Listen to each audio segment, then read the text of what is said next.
Don't think about anything at this time. And don't worry about remembering what you hear.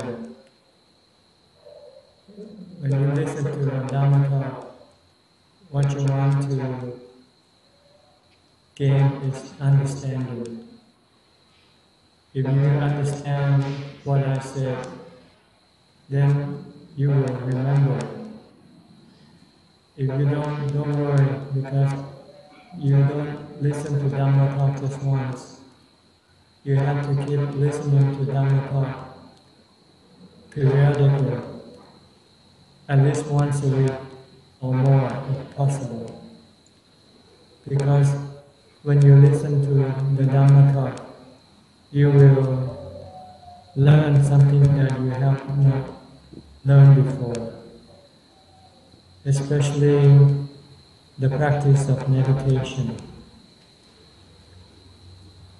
You want to meditate. Do you know why? Or do you know what will you get from your meditation? Meditation in Buddhism consists of two parts. The first part we call samatha bhavana, meaning meditating for calm, for stillness of mind, for peace of mind. The second stage of Buddhist meditation we call vipassana bhavana. This is for the development of insight. These two steps has to be achieved in order to attain to the various level of Dhamma. The goal is to let go of everything that you have right now. Because everything that you have, they are temporary. They are temporary. They only stay with you for a certain period of time. And eventually, they will have to leave you, or you will have to leave them.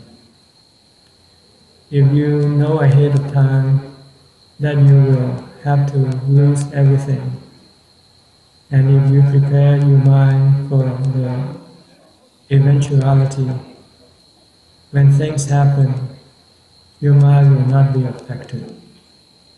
Your mind will remain peaceful, at ease, and happy, because you have relinquished, you have detached from everything.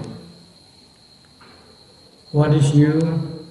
You are the mind. The mind is not the body.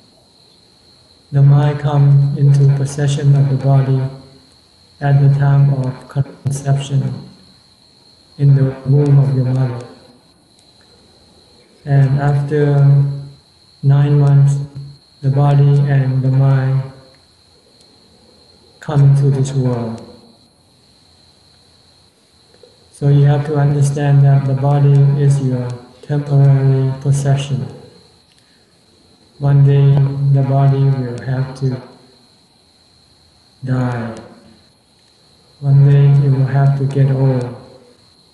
One day it will have to get sick. But the mind is not the body. And the mind doesn't get old, get sick, or die with the body. So what you have to do is to teach the mind this truth. Because right now the mind is under the influence of delusion. Delusion is the mind thinks that the body is itself. So it clings strongly to the body. And the stronger you cling to the body, the more stress, the more misery the mind will have.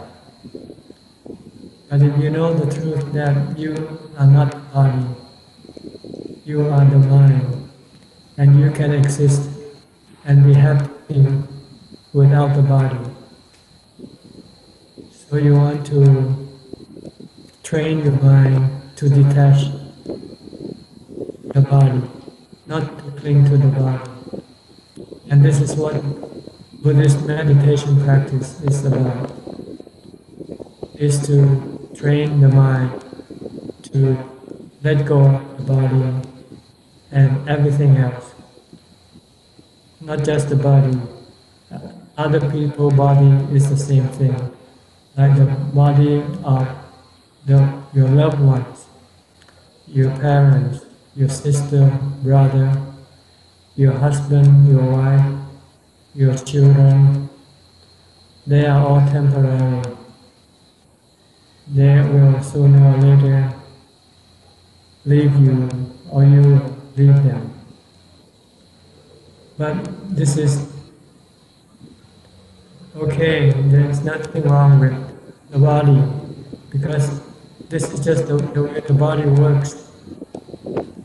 But the mind of each individual, like your father, your mother, your sister, your brother, your husband, your wife, your children, their mind don't die with their body. So if I should compare, the body is like a puppet. The mind is like a puppeteer or puppet master. The mind is the one who directs the body to do all kinds of activities. Like tonight, before you can come to Wat Palelai, the mind has to instruct the body first that tonight we're coming to Wat Palelai. And then you direct the body to take the mind to Wat Palelai. If the mind doesn't instruct the body to come to Wat Palelai, then you won't be here tonight. So this is the relationship between the body and the mind. The body is temporary, the mind is permanent. So what you want to do is to take care of your mind, to teach your mind the truth, and train your mind to let go of everything. Because once you are capable of letting go, you will not be sad when you lose them. So meditation is one way of letting go. Sitting in meditation. When you sit in meditation, concentrate your mind on one object, such as a mantra. In Thailand, we use the recitation of the Buddha's name, Bhutto, Bhutto, Bhutto. This will prevent your mind from thinking about this and that. And when you don't think, your mind becomes blank and eventually becomes still. When your mind becomes still, the mind temporarily let go of everything. It let go of the body and everything else because it has no thoughts about them. This is a temporary detachment because you can only stay in this peace of state of mind for temporary. When you meditate, you might be able to stay in absorption for maybe 20 minutes, 30 minutes or more, depends on your ability. But shorter or longer, sooner or later you will have to come out of your concentration state and come back to the body. When you come back to the body, then you start to cling to the body again. So what you have to do next, after you withdraw from samadhi or meditation state. Sorry, Ajahn. Yes. Sorry, Ajahn. Could we just stop for 1 minute? We need to do some change in the speaker system, just for a few minutes, please. Sorry. Okay, go ahead. You want me to keep talking so you can? Yes, Ajahn, could you please? Yes, Ajahn, can you carry on speaking for a while? Okay. Just keep talking. Yes, Ajahn. Yeah, we are back on. Okay. Okay, we're okay now, Ajahn. Could you please carry on with the desana? Thank you. Okay. After you come up, after you have come to a sitting session, when you sit in meditation, your mind becomes still. You stop thinking temporarily. You stop acknowledging or being aware of the body. So you are always temporarily detached from the body. But when you withdraw from this meditation session and you come back and you're aware of the body, you start thinking, and then your delusion will direct you to cling to things again, cling to your body, cling to the body of other people. So what you have to do next after you come out of meditation is you have to instruct your mind to know that everything that you have, everybody that you know, they are all temporary. Sooner or later, you are then going to depart from this world. So you must not do everything. Because Buddha said, yeah, Ajaan Dukkhaṃ Anatta. Ajaan means temporary, impermanent. Dukkha means suffering or stressful. If you cling to anatta, you cannot control them. You cannot own them. They don't belong to you. This is what you have to instruct your mind when your mind is meditation. And you have to instruct your mind to touch from everything, not just your body, your work, your money, anything that you have. Because if you cling to them, you will be affected. Because you will want them to be with you all the time. But when you sense that it is leaving you will become stressful.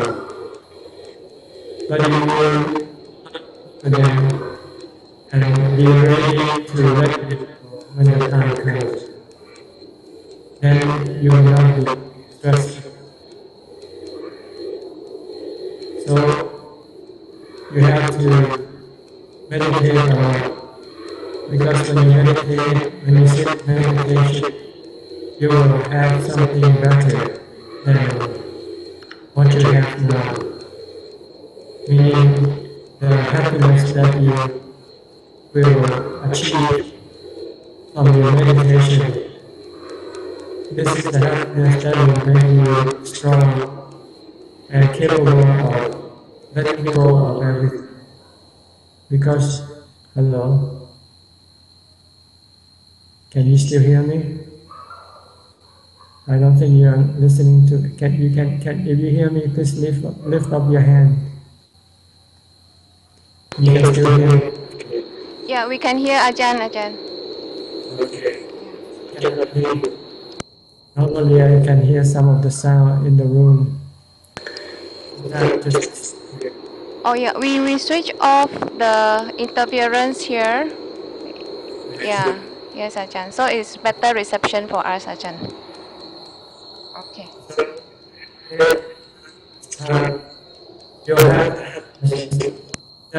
the happiness that you can get from anything in this world. So once you have this kind of happiness, then you can let go of everything Because the reason why you still cling to things and people is because you need them to make you happy. But once you have this happiness from meditation, then you don't need them anymore. Then you don't need anything anymore. Because you can be happy without having to have anything. All you have to do is to know how to calm your mind, to make your mind peaceful, to make it from thinking, from creating desire. That's all you have to do. Once you have this ability, then you can live alone. You can become a monk. That's what monks do. We don't rely on things or people. We rely on the happiness that we create from our meditation practices. And you can do the same. But what you need is time. Because in order to achieve result, you have to practice a lot. Practically all day, from the time you get up to the time you go to sleep. That's what monks can do, because monks don't have any other occupation, have no other work to do. So monks can concentrate on their practice. When they're not sitting, they develop mindfulness by concentrating the mind on one object, either a mantra, or you can focus your attention on the body. Watch your body, every movement, from the time you get up to the time you go to sleep. Couple the mind with the body. Don't let the mind wander here and there. If you can maintain this level of concentration, when you sit in meditation, you can focus on your breathing, and your attention will be continuous, and it won't take long, maybe 5 to 10 minutes, your mind can become still, and then you will have the kind of happiness that the Buddha says is the profound or blissful happiness, the happiness that excels all other kind of happiness. Once you have this happiness, then you know that you can live alone. You don't need anything. You don't need anybody. So when you come out of meditation, when your mind starts to desire for things or for people, you tell the mind that what the mind desires for is suffering, not happiness. Because the thing that the mind can possess can only possess temporarily, not forever. So when the thing that you possess go away from you, you lose them, you become sad again. So you don't need this thing, because you can always go back into meditation and have the happiness within yourself. So this is what you have to do when you are not sitting in meditation. And when you come out, if you're not developing mindfulness, then you should develop insight or wisdom, which means you have to look at everything as anicca, dukkha, anatta. If you see things as anicca, dukkha, anatta, you will stop your desire. You will say, forget it, I don't need it. I can be happy without it. Why should I get something that is only lasting temporarily, and then I will have to lose it sooner or later. And when I lose it, I know I will be unhappy. So this is what you should try to teach your mind. When the mind desires for this thing or that thing, for this person or that person. Especially if you still have this sexual desire, You still want to have a boyfriend or a girlfriend, a husband or a wife, because when you are alone, you feel lonely. You feel that if you have a friend, you can share the happiness by having some sexual encounter. If you still have this feeling, you should develop a sukha kammatthana, that is the contemplation on the repulsive aspect of the body. You are attracted to the body because you see the pretty part, the beautiful part. But when you look at the ugly part, the repulsive part, then you can eliminate your sexual desire. So this is another way of, another kind of insight or wisdom that you have to develop if you have problem with sexual desire.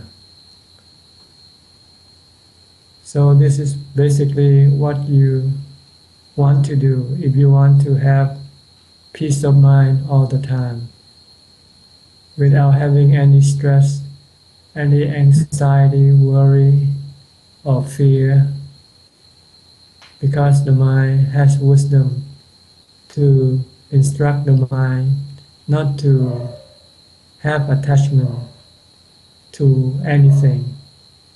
You can still have things, you can still have people, know people. So long as you are not attached to them, then your mind will not be affected when something happen to them. But if your mind become anxious, worry, that means you already have attachment. You have desire for them to be like this or like that. And when you feel that your desire cannot be fulfilled, you become agitated, unhappy.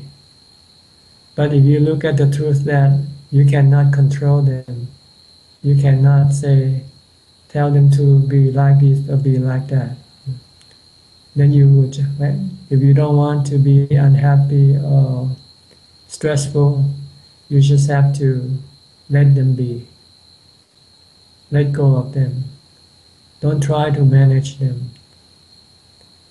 This is the goal of Buddhist meditation, to relieve the mind of all kinds of stress, anxiety, unhappiness, or sadness. You can do it, but you have to put in time. It's like playing a sport, like playing golf. If you want to be a good golfer, you need to put in a lot of time. You have to practice a lot. If you only do it once in a while, then you will not be able to play it good, to be able to enter the professional competition. If you want to be a professional golfer, then you have to dedicate all your time to the practice.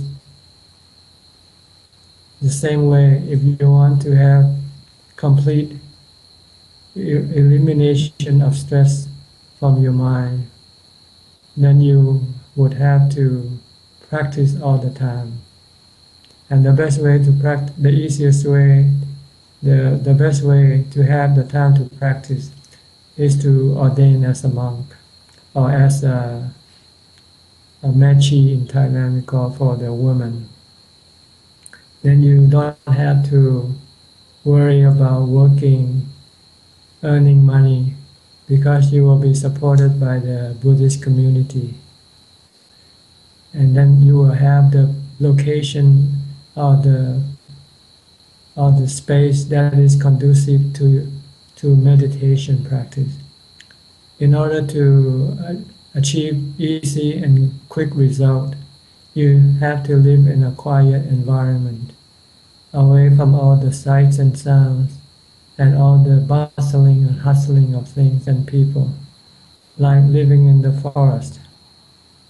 That's where the Buddha had achieve his enlightenment. And that's why the Buddha teaches all meditators to seek this kind of place if they want to achieve result. So this is basically what I want to relate to you tonight. So I can leave the time for you to ask me any question you like. Okay? Yes, Ajahn.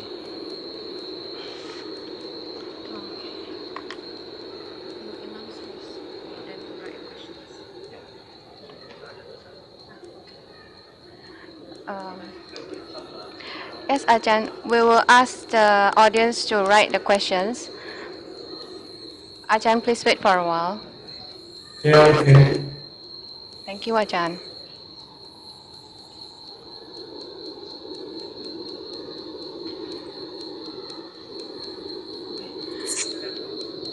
So in the meantime, I have one question here. Yeah, the question is about meditation. Lately, after meditating, I find that my head is too heavy or pressurized. I heard someone saying that it's because I'm over concentrating. So can Phra Ajahn give some pointers in the technique to apply to relieve this pressure from the head? Thank you, Ajahn.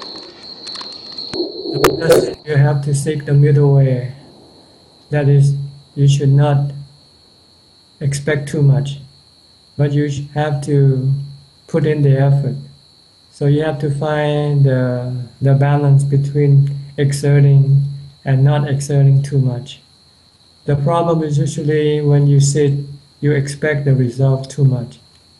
Don't worry about the result when you sit. Just try to concentrate on your meditation objects. That's all. And leave the result happen by itself. If it happens, fine. If it doesn't happen, doesn't matter. Just develop mindfulness. Just be mindful of your meditation object. Like if you're watching your breathing, just keep watching. When you're breathing in, beware that you're breathing in. When you're breathing out, beware that you're breathing out. Just know. Don't try to force your breathing. Use the breathing as an anchor, something to tie your mind to prevent it from thinking about this and that. And whether you will have the result or not, that's up to your focusing, your concentrating. And one of the problem with people is when they have to sit still, they tend to react. They don't like to be still. They're used to doing all sorts of activities. So when they have to sit still, they become stressful. So maybe this is one of the reasons why you have problem with the body when you have to sit in meditation. But you don't have to worry. It's no big deal. Don't worry about it. Just acknowledge that it is so and forget about it. And come back to your meditation. Come back to your concentrating. Come back to your focusing of your meditation object. If you don't think about them, don't worry about them. You don't get distracted. Once you get distracted, you cannot go on. So forget about everything that might appear at the time of your meditation. Only pay attention to your meditation subject. If you use breathing, just focus on your breathing and ignore everything. Sometimes you might feel itchy here and there. Sometimes you might feel like you are leaning too much to the front or to the back, to the left or to the right. Don't worry, don't adjust your body posture. Leave it alone. Keep on focusing, concentrating on your meditation. Because these are the distractions that you will have to face in your meditation practice. And if you pay them any attention, you will lose your concentration. You will not be meditating anymore. So keep on focusing, concentrating on your meditation object only. Regardless of what happened to you, you feel, to whatever you feel. If you feel itchy, forget about it. Don't try to scratch. Because if you scratch, you will keep on scratching. Okay, just keep on meditating. And just maybe when you first start, you might not get much result. But the result that you already have achieved is to be able to sit still for a while. To be able to sit still and meditate. So you have already achieved something by doing this. And you have to maybe do more and more, especially the development of mindfulness. Before you come to sit in meditation, you first must have mindfulness if you want to have any result. If you don't maintain mindfulness before you come in to sit, when you sit, your mind will be wandering here and there, will be thinking about this and that, and you'll find it very hard to focus on your meditation object. So, first of all, you must try to develop mindfulness in your daily activity from the time you get up. When you get up, you must first start mindfulness first. Ask your mind, where am I? Am I with the body? Am I with the mantra? Or am I thinking about this or that? If the mind is thinking about this and that, bring it back.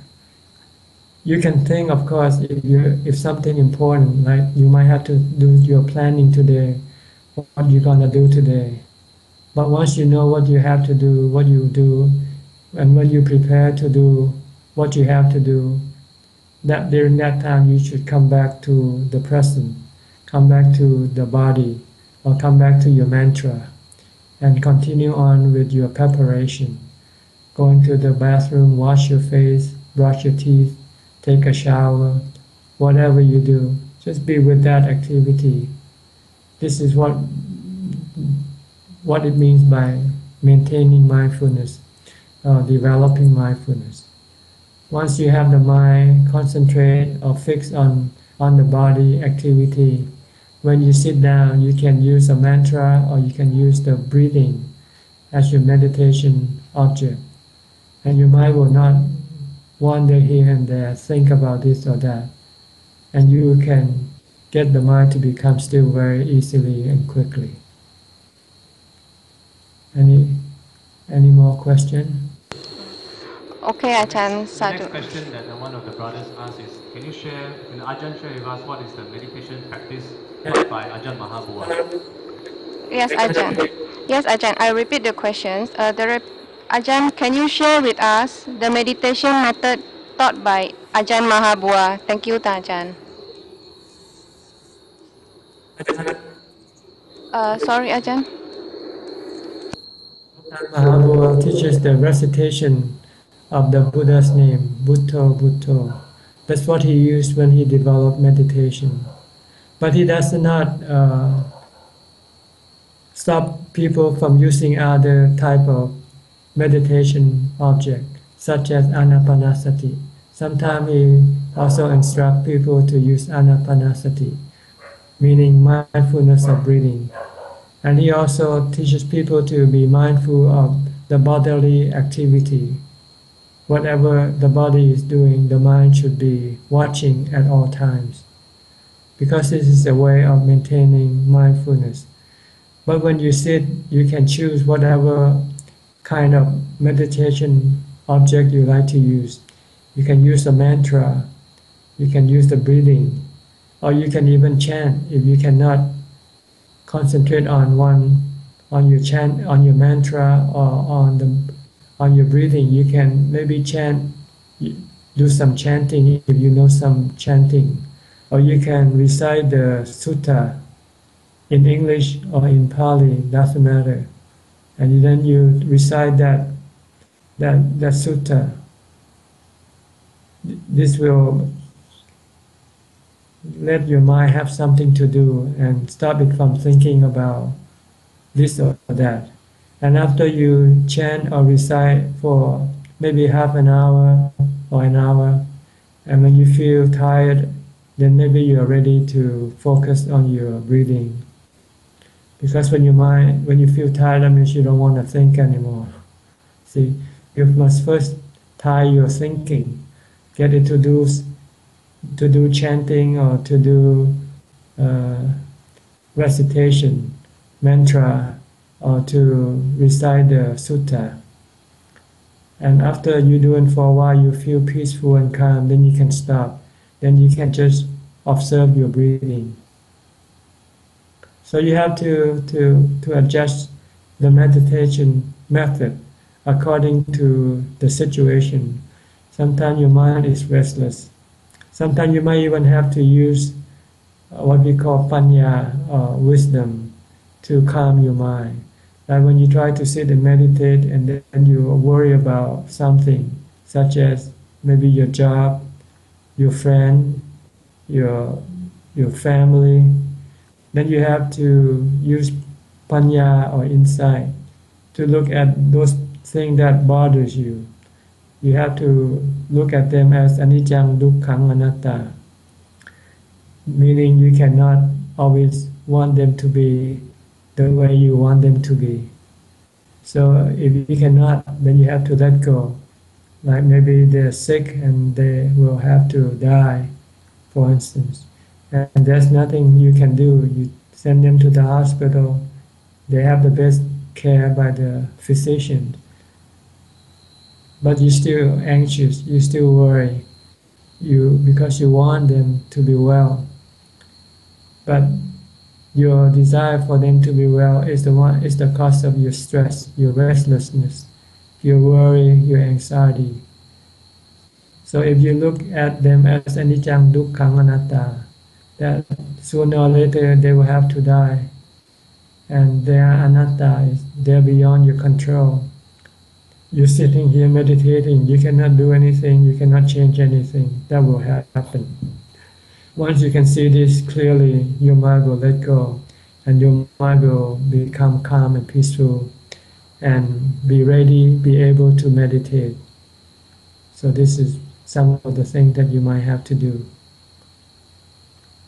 Okay, the next question. Okay, the next question. When we meditate to improve our well-being, but is there any higher purpose to the meditation? If there is, what is it, Ajahn? Thank you. Well, well-being is usually, what are you referring to? Well-being of the body, of the mind. Because well-being of the body is, like I say, it's only temporarily. It's not permanent. What you want is well-being of the mind. The mind is forever peaceful and happy, having no stress. The end of cessation, the cessation of all forms of stress or suffering. And the end of all birth, rebirth. This is the goal of Buddhist meditation. Because if you still have to reborn, then you will still have to get old, get sick, and die. So the Buddha said the goal is not to be reborn. And in order not to be reborn, you have to eliminate all forms of desire. The Buddha mentioned the 3 forms of desire that are the causes of your rebirth. Kama tanha means the desire for sensual pleasure. Bhava tanha means the desire to become this or become that. And vibhava tanha, the desire not to become this or not to become that. So these are the 3 desires that you have to eliminate. And you can do this with samatha bhavana and vipassana bhavana. Or in other words, samadhi and panya. That you are doing right now. Right now you are developing panya. Panya can arise by listening to the Dhamma talk. When you listen to the Dhamma talk, then you get to know the way how to eliminate your desire. Then the next step is you should remind yourself what you have heard. Because if you don't remind yourself by contemplating on what you have heard tonight, you can forget. You will forget. See? But if you keep on repeating, reminding your mind of what you have heard tonight, what you have understood, and then try to use this knowledge that you have learned to apply in your life. When you become attached to something or someone, then you must use this knowledge to detach your mind from them. If you can detach your mind, then you won't have any desire for them to be this or that. Because eventually there will be whatever they will be. If everybody will have to get old, get sick and die. Regardless of whatever you do, you cannot stop this process. So this is panya. We call them the three levels of panya. The first level is the panya that arises from listening to the Dhamma talk. In Pali we call sutta maya panya. Then when you take this knowledge that you have heard from the Dhamma talk and repeat in your mind, contemplating again and again, then this is called cinta maya panya. Like tonight you have heard that you have to let go of everything because everything is anicca, dukkha, anatta.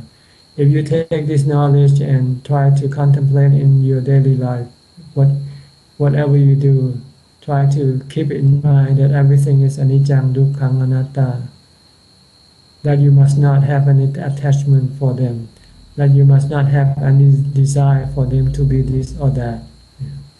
If you can remind your mind this all the time, when you have to interact with them, then you will interact with them in such a way that will not cause you any stress. Okay? Okay. Yes, okay, Ajahn Sadhu. The next question. Is it the desire to attain concentration that resulted in blocking the relaxation of the body and mind? When you meditate, don't have any desire. The only desire you should have is to focus on your meditation object. Don't have the desire to have the result, because this will make you worry, anxious. You're sitting here for a few minutes and then you start wondering, when will I get calm? When will I get the result? When you start to thinking like this, you're not meditating anymore. So forget about the result. What you have to do is just maintaining mindfulness, focusing your mind on on your meditation object, and then this meditation object will lead you to the result eventually. Okay.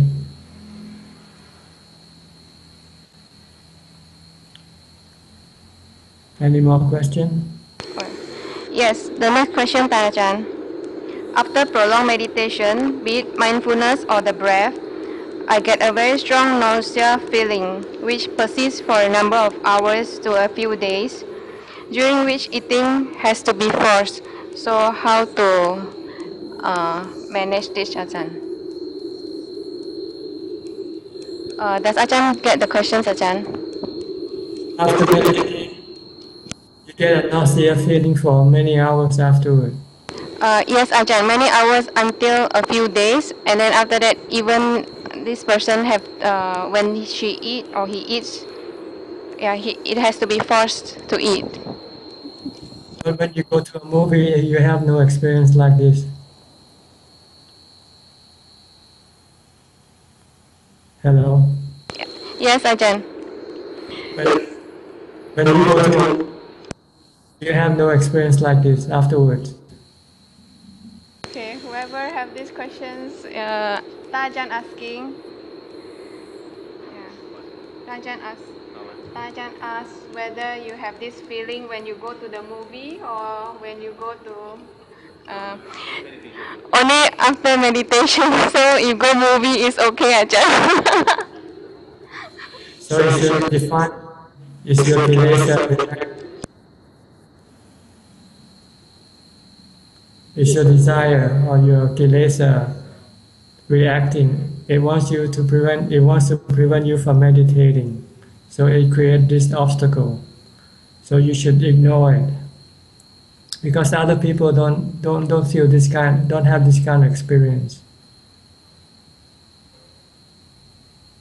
Okay. Okay, Ajahn, understand.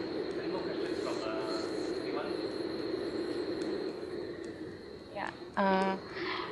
I think that is all the questions we have for today, Tan Ajahn. Okay. Yes, Tan Ajahn. Okay. Sorry, Tan Ajahn. So we'll pay respect to Tan Ajahn. Shall we say sadhu to Tan Ajahn, please?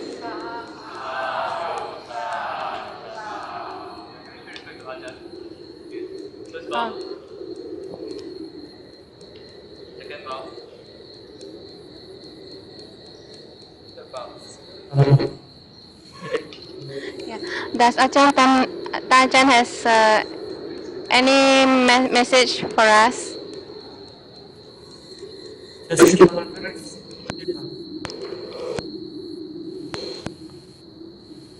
Because the practice will give you the result. Giving up will never give you the result. You have to be patient.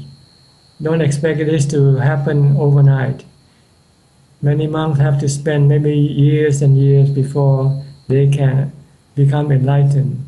Ajahn Mun became enlightened at the age of 60, over 60 years old, when he went to live alone in the forest of Chiang Mai. He was already in his 60s. So, this is not something that will come easily. But it will come if you are steady, if you are steadfast with your practice. So just keep on practicing.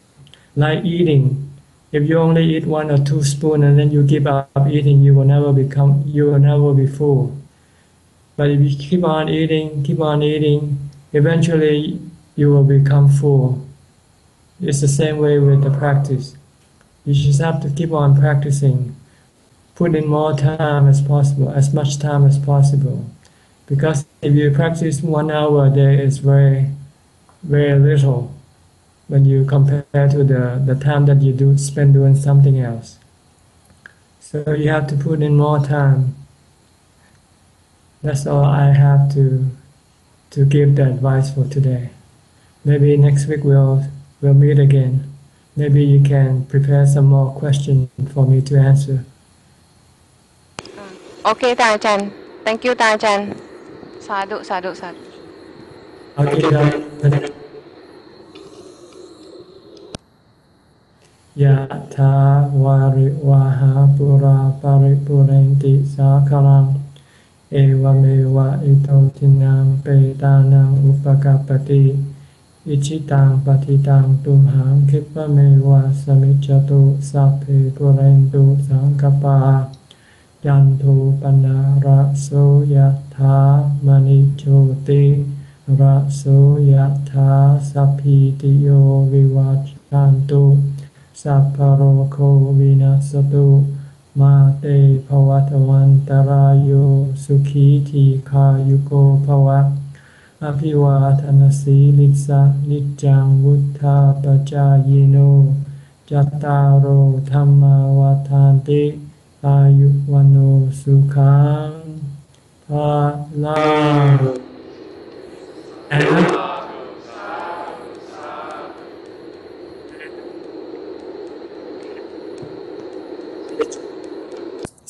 yet, Anna, did you bring the books to the temple to distribute? Yes, Ajahn, we are going to announce it now. Okay. Okay, bye. See you next Tuesday. Okay, Ajahn. Thank you, Ajahn. Thank you, Sadhu.